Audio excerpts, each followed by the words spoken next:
It's important that everyone use a facial covering or wear a mask, even if they're not feeling sick, because of the common, the high prevalence of asymptomatic carriers in COVID infection. The more we test, the more we learn about this disease, the more we've come to realize that there are a lot of people out there who will become infected with COVID and never display any symptoms, never get a fever, never get a cough, but still maintain the ability to infect others.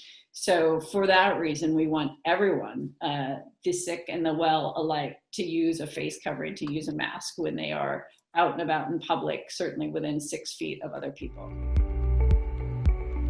So COVID-19 is in the droplets that we all emit when we're just speaking, and certainly when we're coughing. So a mask, any kind of covering over the nose and mouth, keeps those droplets from going out into the space around us.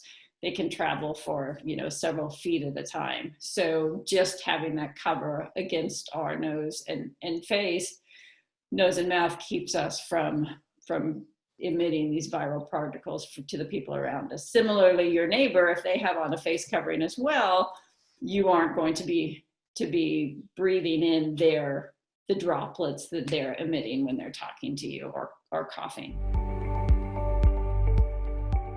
The first and simplest mask is the surgical mask. It has an internal metal bar that you mold around the bridge of your nose and 2 loops that go around your ears.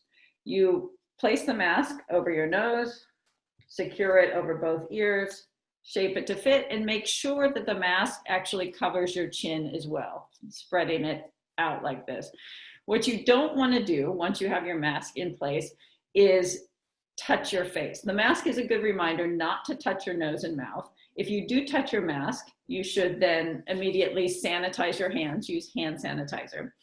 When it's time to take off your mask, you want to do that again without touching the front of your mask, which is providing you with protection and is theoretically the dirtiest part of the mask. So you remove it by grasping the loops around your ears and slowly and carefully taking it off and disposing in a trash receptacle. You can elaborate a mask from a t-shirt, a bandana, simple cloth, just by folding it over and attaching rubber bands to the end. And this can be worn as well. There is a higher level of protection, and that's provided by the N95 respirator that I have here. This is donned or put on by holding the mask up against your nose and mouth, bringing one elastic band around to the top of your head. It rests above your ears, and the second one down below, resting on the nape of your neck. Again, you want to mold this mask over the bridge of your nose, not too tight so that it forms too much of a peak, but tight enough so that there's not spaces here on the top of the mask. And again, when you want to avoid touching the front of the mask, if you do, hand sanitize, let your hands dry before they're considered clean. And then when you're doffing the mask or removing the mask, you want to do it slowly and carefully. So these are tight elastic straps. You want to keep them from snapping and aerosolizing anything. Here you do have to touch the mask a little bit over the metal bridge to prevent it from moving, but remove one elastic band and then the other, holding everything tight, and then carefully disposing of your mask.